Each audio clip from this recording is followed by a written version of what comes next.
Have you ever wondered what season or even weather that you feel most motivated in, most active in, or just kind of feel good in? Well, I strongly believe that spring and spring weather is the best season to start a new workout program, a new skill, maybe hit a new PR, or even the right season to start working out for the first time or trying out a new sport in. There can be arguments for the other seasons, so we'll add in those as well.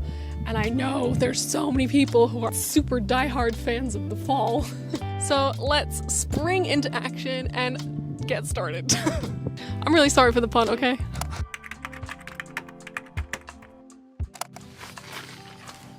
Please face me toward the camera. Thank you.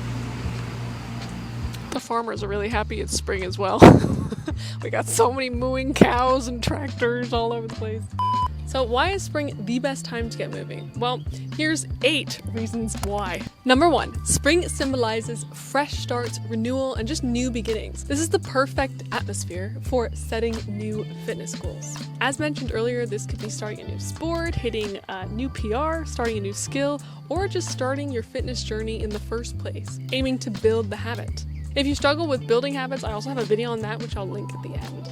Number 2, warmer weather allows for more outdoor activities. This means things like hiking, team sports like football, volleyball, the outdoor tennis courts begin to open up again, swimming towards later spring, and things like yoga retreats start popping up in more northern places.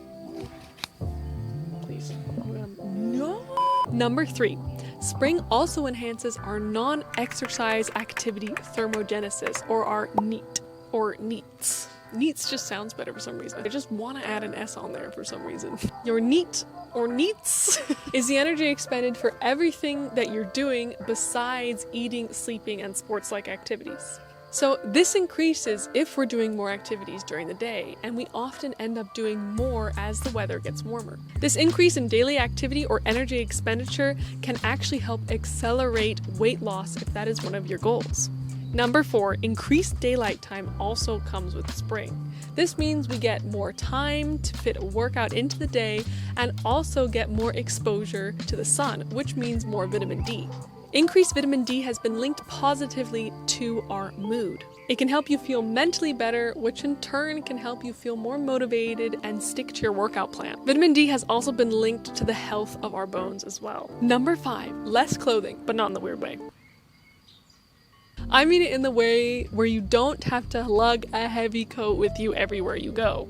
Instead, during spring and summer, you're for the most part ready to go anywhere at any time wearing just a t-shirt and some shorts. This creates a lot less resistance when it comes to going out anywhere, especially when it comes to going to the gym. Just having like 2 pairs of shorts, 2 pairs of t-shirts, a towel is a lot less cumbersome than packing a sweater, heavy pants, maybe even a jacket in your gym bag. Number 6, aesthetic goals. So if you have any appearance-specific goals, then beginning a program about 3 months before summer can yield results within that time frame. Spring is also the season where people like to begin cutting or losing weight, which can also help you look a lot more lean if you are going for that look in the summer. However, remember that the primary goal should be overall health, feeling good, and enjoying the season to the fullest. Number 7. Spring often brings more opportunities for social interaction. This could mean going to group classes, perhaps going to a retreat with some friends, other sports or activities outdoors, and more chances to be held accountable by your friends when it comes to fitness. Finally, number 8. Generally, we get sick a lot less often in spring. This helps us maintain our workout habits in the long run by not getting knocked off course or missing a couple of days. It can really be difficult to pick up where you last started after being ill. Oh, butterfly. Not a butterfly, a blossom. So with all of these in our favor, how do we make the most of working out during spring? Well, if we aren't talking about weightlifting, then we can experiment with different outdoor activities. For example, running outdoors. For the little I used to run, I know that running outdoors is a lot more enjoyable than running on a treadmill. We can also set achievable goals, which means even though spring leaves us with a high level of motivation, we don't want to set super high expectations of ourselves. Instead, set simple goals which are slightly less than you think you can do. And you may end up doing much more than you think anyway. It may more sustainably help you build a long-term habit instead of jumping into the deep end. Next up, try using the extra daylight to your advantage. For example, you can try going to the gym at different times and swapping your workout to either the morning or the evening hours. See which works best for you during the spring to summer season, or on top of that, just what works best for you all year round. But we do often feel more energized just during these longer days, and maybe you're able to fit more workouts in than you would be able to in the winter. Now, if you are working out outside, make sure you wear sunscreen, stay hydrated, wear the appropriate clothes. Make the season work with you, not against you.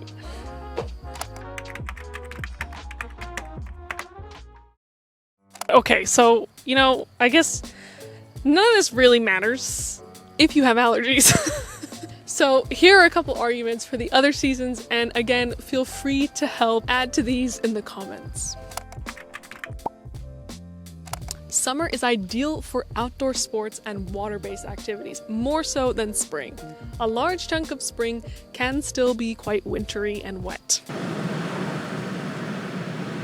However, if they don't involve water, it can get really hot, so you have to watch your hydration and your heat levels, which can hinder some sports. It also may be so hot where you are that you have to limit your workouts to the early morning or the evening. But this weather can provide a really nice atmosphere for stuff like hiking or just adventures in general. In the summer, we also take vacation, and this allows an opportunity to do things again like hiking or maybe surfing.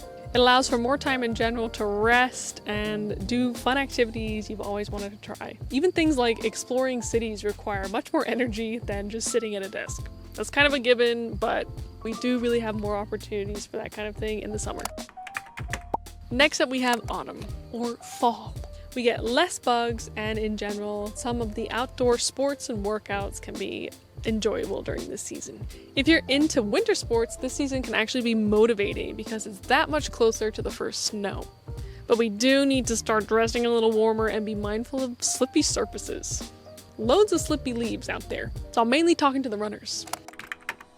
Winter, my least favorite season. So I guess winter is like summer, but for people who like skiing, snowboarding, sledding, ice skating. It can be a super exciting and motivating time if you really love those kinds of sports, and you are not deterred by the extra gear and effort it takes to go and do them. During winter, indoor workouts and gyms may also be less busy, less humid, and in general much more enjoyable, although they could be a little chilly.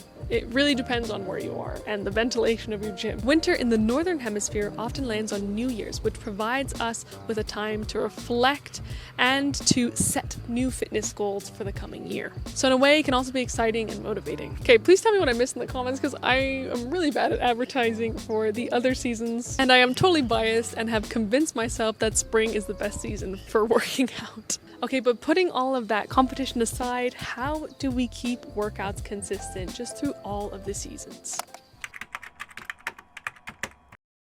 So ultimately, the best season or time of year to work out is when you can work out to the level you desire and supports your preferences and allows you to stay consistent. But if you're like me, who is affected strongly by the seasons, then it can help to adapt your workouts to each season for continued motivation and progress. So here are a couple bonus tips to help you stay consistent and motivated during all of the season, especially if you work out outside. Set seasonal goals like maintenance during the hard seasons and maybe a new skill or a new program during your favorite seasons. For example, spring and summer are what I call handstand seasons because you can just handstand anywhere on any piece of open grass for the most part. It's not muddy, your hands aren't going to freeze off, and your winter coat isn't weighing you down for trying skills out like that.